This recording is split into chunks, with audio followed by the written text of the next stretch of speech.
欢迎继续登来到新闻的现场，要来看到屏东最近一款甜龙笋的新作物真抢市，因为比一般绿芽笋较好照顾，纤维真高，食起来真油嘛真清甜，请真侪大饭店小姐来注文。种这款绿芽笋的人是公务人员退休的陈景雄，5年前开始种，互伊种甲有感想。若是利用这个技术，互树啊较矮，会当闪过风台灾害嘛较好种。伊拢袂看步，去年退休了后，四界分享伊的技术，望大家卖种。分能做回来种这款的绿芽笋。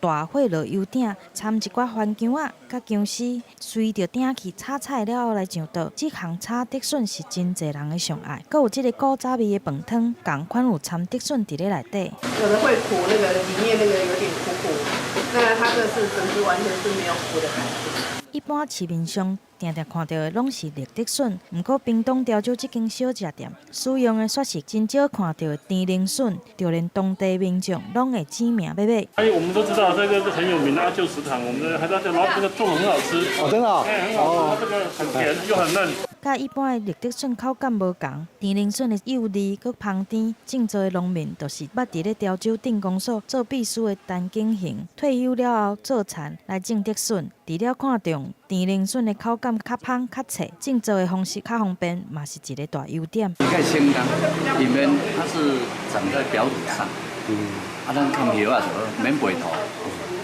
你当时去采收拢是甜的，无亲像绿竹笋有青酸，所以袂有苦味。当时要采收拢会使，也佫会当利用农业废弃物来沤肥。有机的种植加上耐抗，一年四季拢会当采收。而且伊的笋仔嘛成大饭店来落订。公职退休了后的陈景雄，继续甲农民来分享技术，嘛，互伊伫咧退休了后找到生活的重心。